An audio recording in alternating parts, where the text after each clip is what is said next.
Start of 2020, the first objective was to beat AFTV in the Blood Brothers final. Decided by this point that we wanted to go non-league and we wanted to go on the journey we were going on.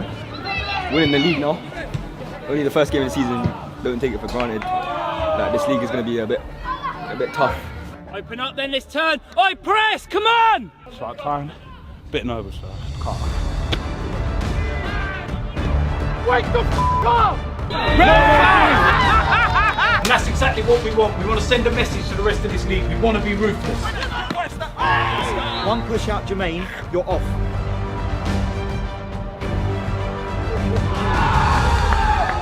You can picture James already, can't you? In a spot like this, singing his heart out. DT's bottom on me. He'd be loving it. Give him a lifetime season ticket. We DTFC, we know who we are.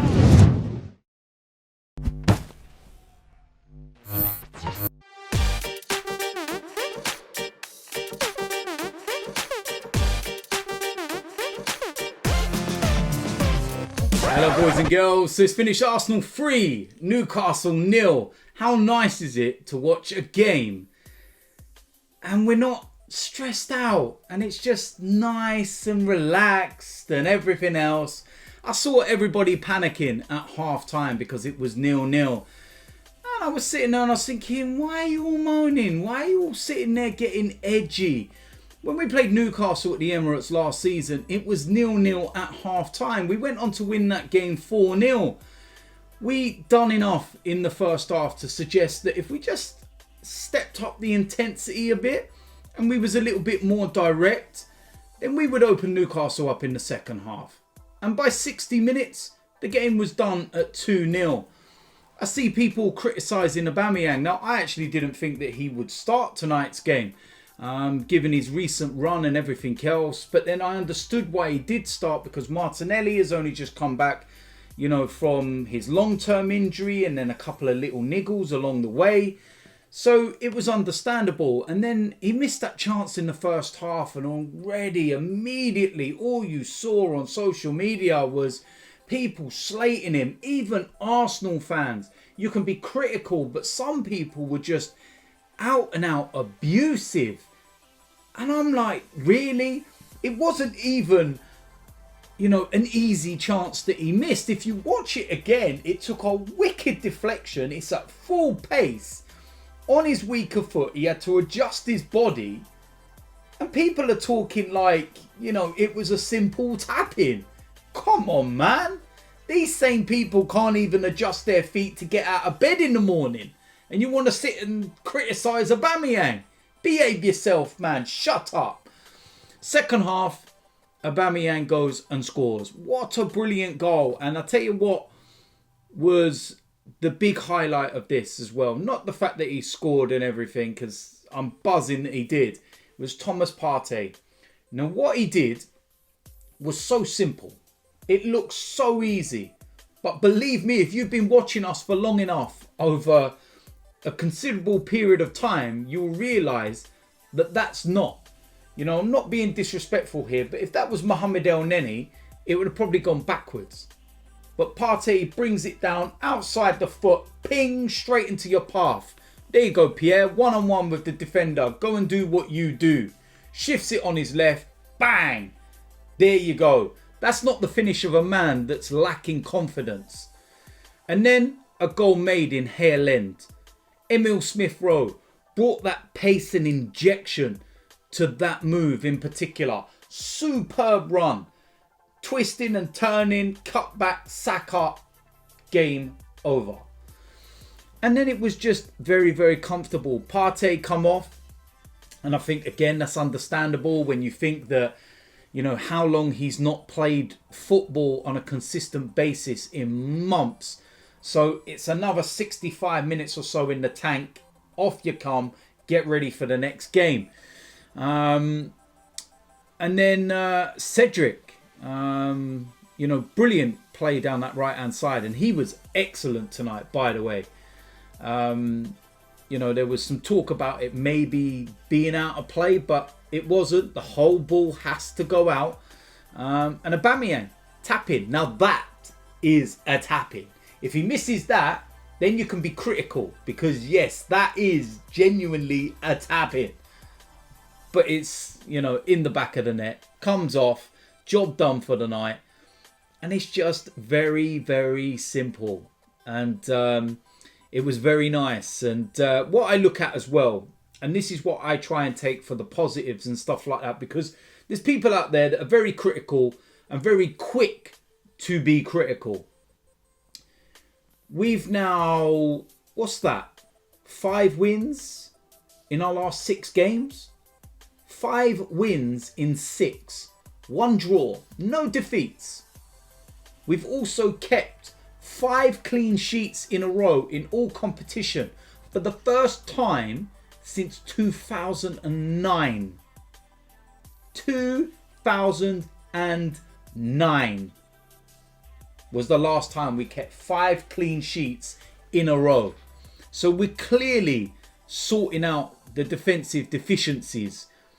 It's getting the balance with the attack and everything else. And that's why getting another creative player is so important in this window. Because Emil Smith-Rowe cannot do it on his own. He's still a young boy. He's still adapting to, you know, the Premier League way of life and the pace and the intensity and just how difficult it is. And you could see after 70, 75 minutes, he was starting to run on empty. And that's understandable because the pace and the intensity, like I'm saying, in the Premier League is completely different to under 23s. Or with all due respect to Huddersfield, where he was on loan in the Championship. It's a completely different level. And you've got to have that kind of engine for the full 85, 90 minutes maximum as a player.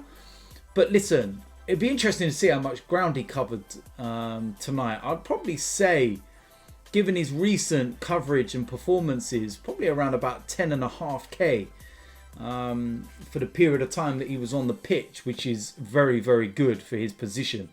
But yeah, look, listen, all round, it's a victory.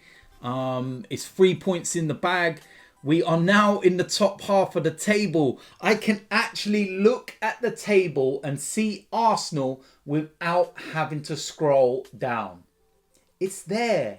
We're there. Hello. How nice is it to see it?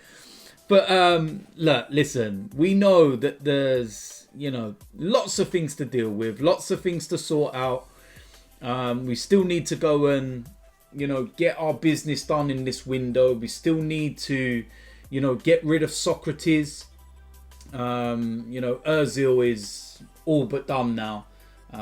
So that's 350 odd grand off the wage bill. Kolasinac, if you add that to the wage bill, there's over 450,000. You're talking about Sokratis. You're talking well over £500,000 per week in wages we're going to save. And I try to make people understand this, that transfers are not all about a price. There's not a case of like, he's 20 million, 30 million, 40 million, or whatever it might be. Go get them, spend the money, job done. Wages are a key factor in signing. So it's not just the 30, 40 million. You've got to, you know, add the yearly wage that you're going to be paying them onto that, which could accumulate to a player turning from 40 to 60 odd million pound or whatever it might be. And yeah, those are the things that you need to look at and you need to understand. And the fact that we're going to be saving over £500,000 on 3 players that have literally contributed nothing to the team. Sokratis and Ozil have not played a single minute for Arsenal this season. Kolasinac, I don't think he's even accumulated about 3 or 4 games, something along them lines in total. Or he's just been used sparingly, Europa League and other bits and pieces. And then he missed the period where he had COVID as well. So, yeah, what a massive saving that is, man. We need to go out and then, you know, get a player in at least one, an attacking player, man. But Thomas Partey, I thought was absolutely immense. He's head and shoulders above everybody. The levels of this guy. I thought Tierney was the quieter one out of the full-backs. Cedric, like I said, I thought was good. Holding and Luiz, it was a very comfortable evening for them. Leno, the same as well. Saka was excellent. Smith-Rowe was excellent. Ozil was excellent. And the only thing that Lacazette didn't do was score a goal. But yeah, all round, 3 points. I'm very happy. And we move on to the next game. So not bad at all. We get a nice little break now. And we'll see what happens with, you know, transfers and everything else. But all in all, yeah, I'm happy. 3 points, 3 goals. And we're in the top half of the table finally. So all is well on a Monday night. So listen, if you're new around here, hit the subscribe button. Make sure you smash a like on this video. And I will see you lot soon. I'm out of it.